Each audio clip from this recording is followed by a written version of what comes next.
ஏதாவது அசம்பாவிதம் நிகழ்ந்தால் யார் பொறுப்பேற்பது என ஒரு வாரத்துக்கு முன்பே எச்சரித்த சென்னை ஹைகோர்ட். தாவேகா சார்பில் நடந்த பிரச்சார கூட்டத்தில் விஜய் பங்கேற்று பேசிய நிலையில் அப்போது எதிர்பாராத விதமாக கூட்ட நெரிசல் ஏற்பட்டது.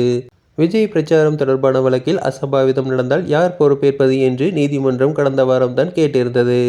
மேலும் தலைவர் தானே தொண்டர்களை ஒழுங்குபடுத்த வேண்டும் என்றும் ஹைகோர்ட் கூறியிருக்கிறது. நீதிமன்றம் எச்சரித்து ஒரு வாரம் கூட ஆகாத நிலையில் இந்த அசம்பாவிதம் கரூரில் நடந்துள்ளது.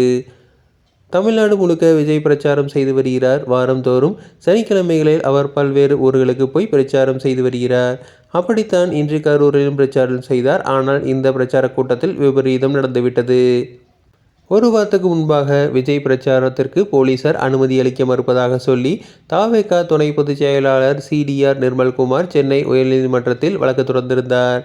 முன்பு திருச்சியில் விஜய் பிரச்சாரத்திற்கு போலீசார் முதலில் அனுமதிக்கு அளிக்கவே இல்லை. அதன் பிறகே கட்டுப்பாடுகளுடன் போலீசார் அனுமதி கொடுத்தனர். இதை சுட்டிக்காட்டிய நீதிமன்றத்தில் நிர்மல்குமார் தரப்பு வழக்கு போட்டது.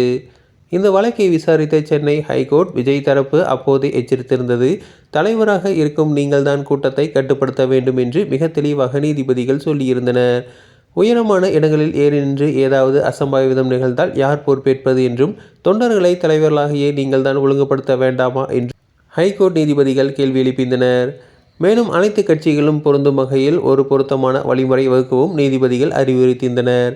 மேலும் இதுபோன்ற பிரச்சார பொதுக்கூட்டங்களுக்கு பொது சொத்துக்கள் சேதம் விளைவிக்கப்பட்டால் அதற்கான இழப்பீட்டை சம்பந்தப்பட்ட கட்சியிடமே வசூலிக்குமாறு நீதிபதிகள் தெரிவித்திருந்தனர்.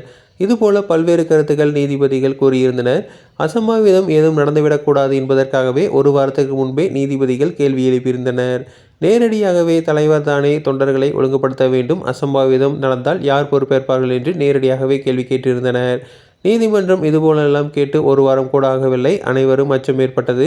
அதுபோல அசம்பாவிதமும் நடந்துவிட்டது.